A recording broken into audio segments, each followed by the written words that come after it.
What's going on, guys? This is Gene Jensen, and I find myself on the shores of, what lake am I on?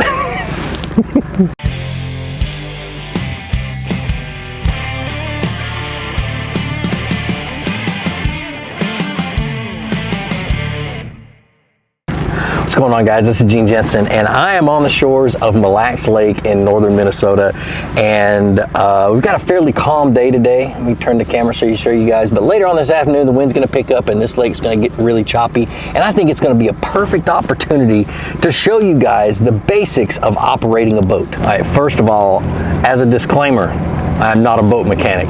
I don't pretend to be one. I am not a boat expert.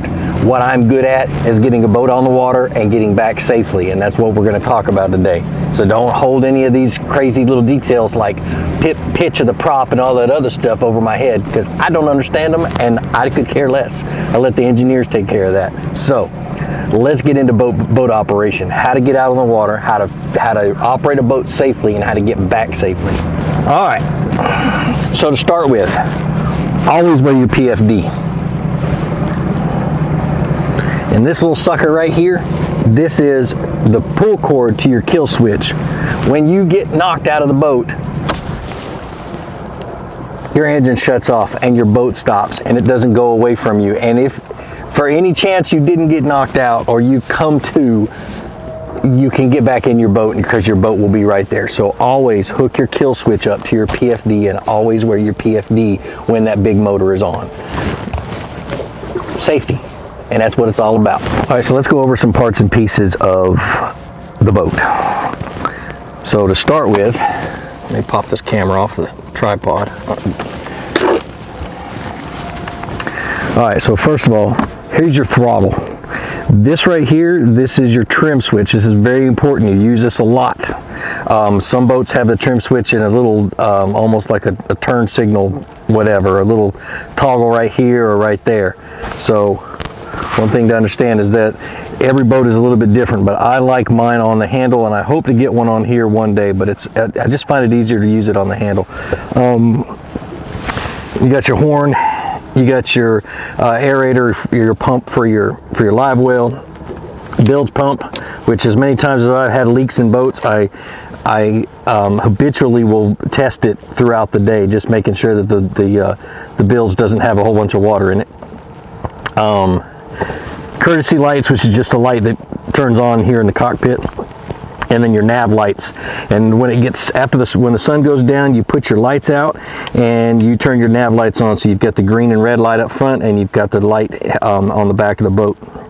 Always when the sun is not up, have those in, have that turned on. All right, so once you have the boat in the water, okay, and I'll put a link right here to how to launch a boat by yourself, which most states will let you power launch it like I do in that video, but check your state regulations and check the regulations at the boat ramp and make sure that you can power launch it.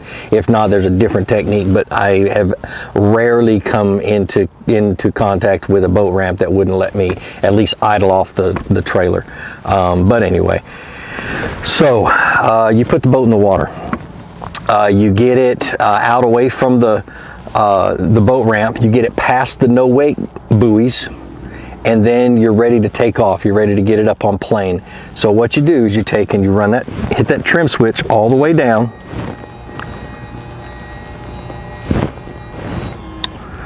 Okay, all right, so your trim is all the way down. Crank this sucker up. And I'm going to explain this before I do it. You push the throttle all the way forward, or most of the way forward, get it up on plane, and I back off a little bit because I hardly ever run my boat at full speed, but you can run at full speed. And if you want to run it and see how fast it'll possibly go, what you do is you go ahead and floor your throttle all the way down, and then hit that trim up, and that trim will lift the front of the boat, and then you lift it up until your boat starts to to porpoise just a little bit, and you'll feel it just barely start hopping if you're not going over top of any waves. Trim down just a little bit and it'll stay up on plane and it'll give you your top speed. What I typically do is I will get it up on plane, I'll come off the throttle a bit just to save gas, and I don't need to get anywhere fast, and then I will just cruise, and I'll hit that trim up just a little bit again until it starts to porpoise, and then I'll come back down. Slower speeds, it porpoises earlier with less trim. Faster speeds, you can trim it up a little bit more and a little bit more, and it's just a matter of feel and playing out with your boat. I remember years ago I was captaining a high school, no, in high school, it was a junior Bassmasters back in the day, and me and Ryan were sitting there on the point. Ryan was fishing, and I watched a brand new bass boat across the lake get put in the water. I know, the only reason I know it was a brand new bass boat is this dude had never been in a boat, and it was a nice sparkly red boat, and he got it. He would hit the throttle, it would get up and get up and get up and get up and get up and get up, and then the guy in the passenger seat would crawl up to the front of the boat, and the boat would go down, and then the prop would come out of the water and the boat wouldn't go. And he did that for 30 minutes until he finally, I watched him idle back into the marina, put it on the trailer and take off. He never was told a thing about the trim. The trim is everything. Also, when you get into shallow water, less than 3 foot of water, I trim that motor up. I have a hydraulic jack plate, that's a whole different world, but I trim that motor up and just so I don't hit anything. And I always make sure that I pay attention to my map and know when I'm in shallow water. I don't run high speed in shallow water unless I know the lake well. And yeah, dude, it's just about being safe. All right, so we're gonna run through this. Now mine has a foot throttle, so actually let me switch to the hand throttle. That's what's nice about this new Evinrude, is you can switch to a hand throttle. All right, it's on hand throttle.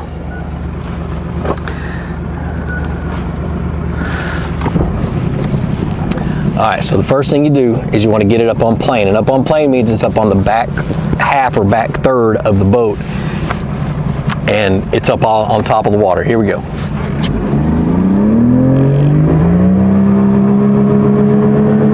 All right, so it's up on plane. I back off a little bit, get to a nice cruising speed, and then I just start hitting that trim switch just a little bit. And I've started going faster, but my throttle, I haven't pushed my throttle down any. See, now it's starting to porpoise, so I want to come down just a hair until that porpoising stops.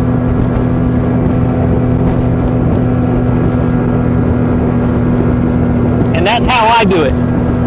Now, if you want to go full speed, you just throttle all the way down and trim it until you get that optimum speed without porpoising.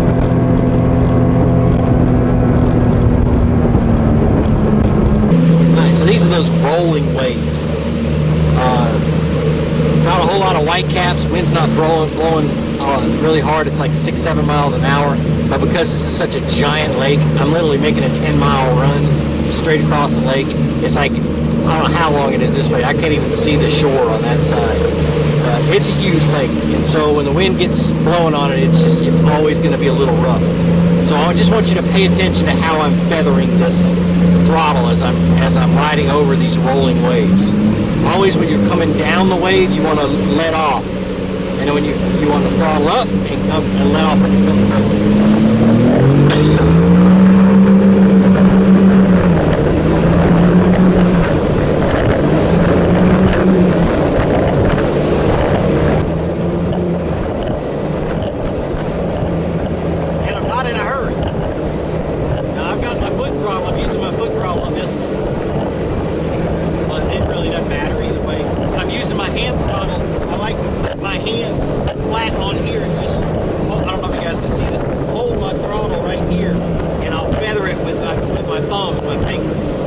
Gives me more control over it. I could go faster. This boat can ride on top of these. Just a little bumpy for me. And I don't mind doing this. So I do need to make sure I'm going the right direction.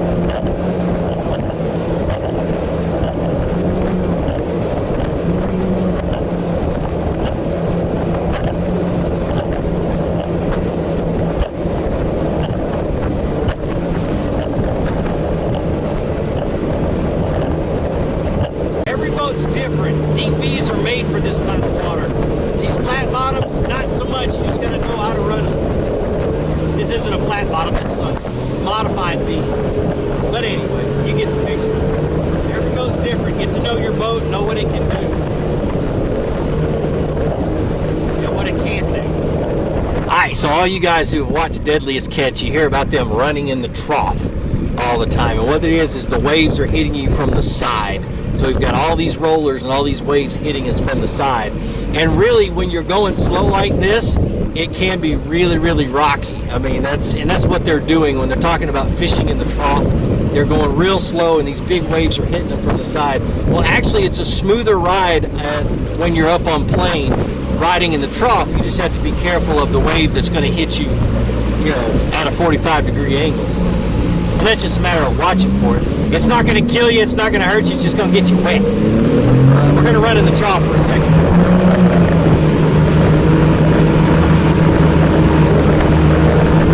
Get up on plane.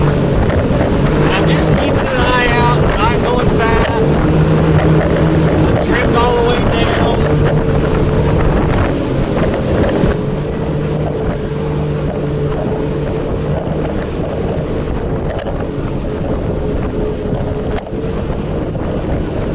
Just riding the waves. As I go over one, I turn into it a little bit.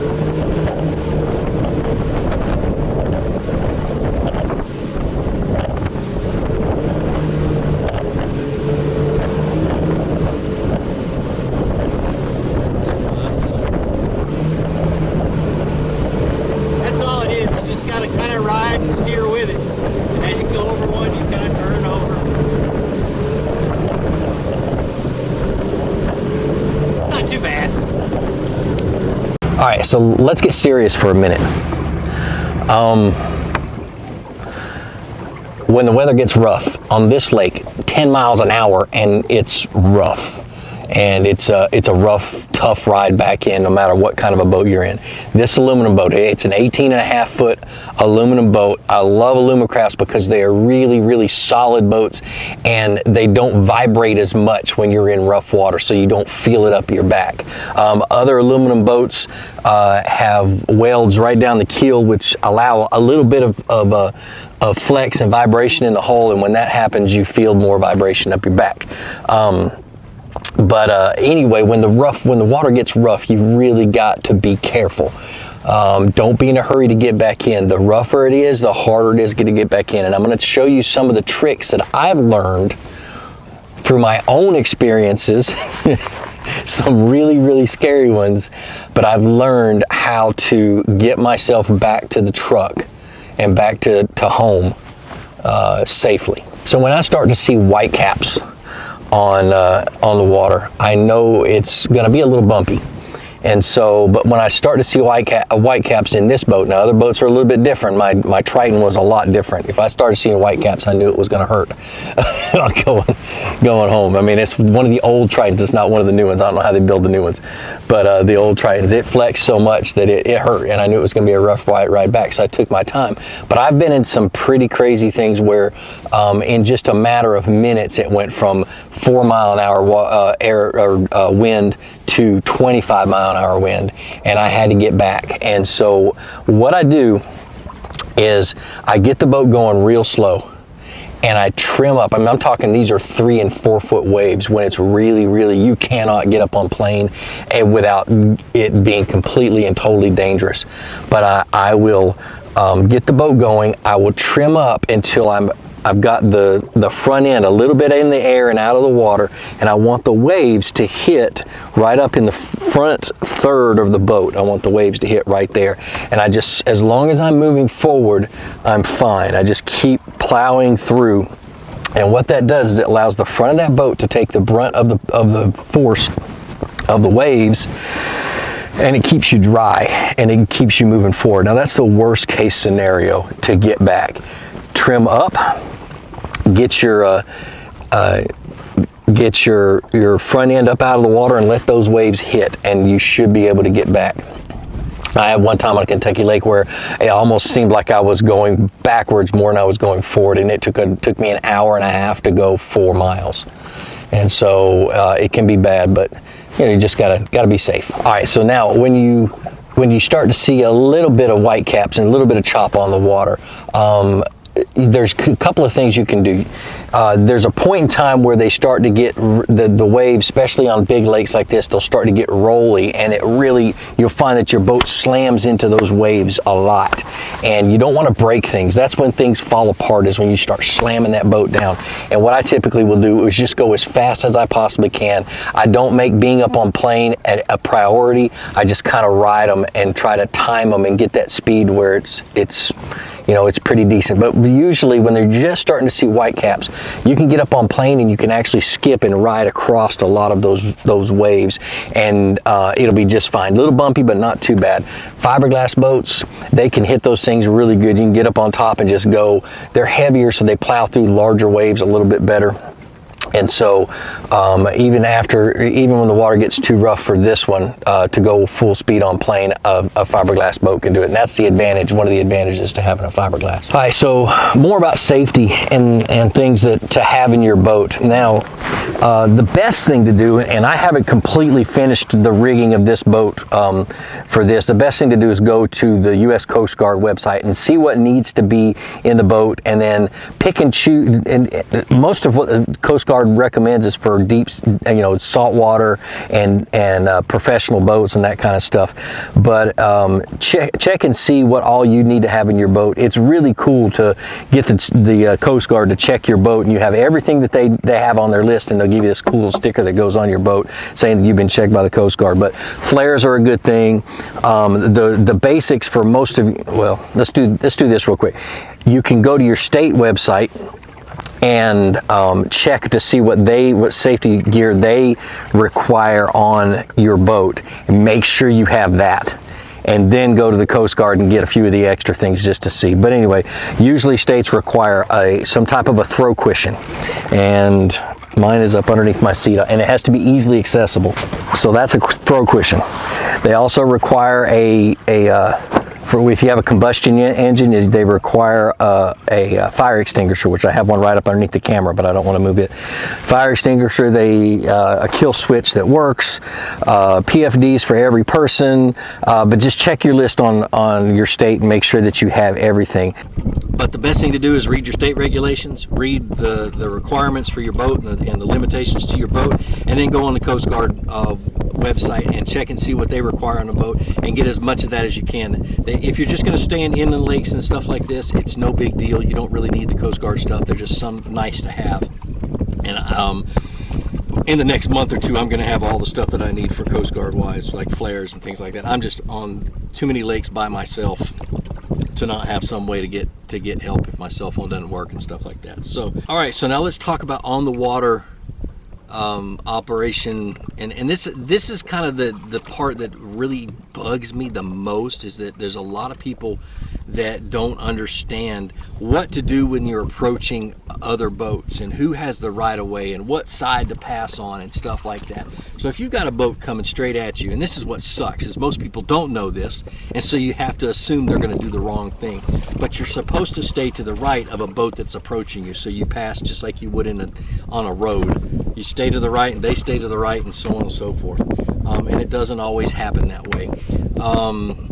If you see somebody, you know, sitting down fishing, steer way clear of them. I had a giant boat, about a $200,000 boat, and I'm fishing in 2.5, 3 foot of water the other day down in Minneapolis, and I had this old man just toting along in his $200,000 giant cabin cruiser in 3 foot of water, kicking up mud, had no clue what he was doing, and I wanted to scream, and he was like right behind me. And a lot of people just don't know. They get on a boat and they go, and a lot of states don't require boat safety classes or anything, and that's where you get really scary. But know when you approach a boat, you approach them to the right. If you're down in Florida and you're in those really narrow grass lanes, and you come around a corner and another boat's coming back at you and you're about to get head on, both of you cut to the right and you put yourself in the grass, and nobody gets killed. It's just that kind of stuff. Always know you want to stay to the right. If you've got a boat approaching this way, if you're in the navigational channel, you have the right of way. But if you have a boat coming in at 90 degrees, and it's best just to give them the right of way if you can. Be courteous on the water.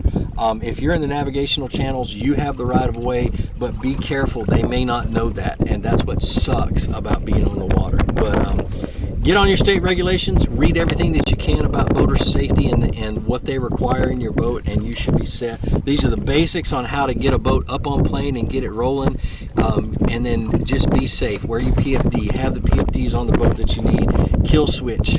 Every time that big motor's on, put this sucker on, because that's when things go bad. But like I always say, be sure to introduce somebody to fishing. Introduce them to my channel. Let me help you teach them how to fish. More importantly, get out of the water, go ahead and catch some fish, and have a great day. I'm gonna go catch some fish.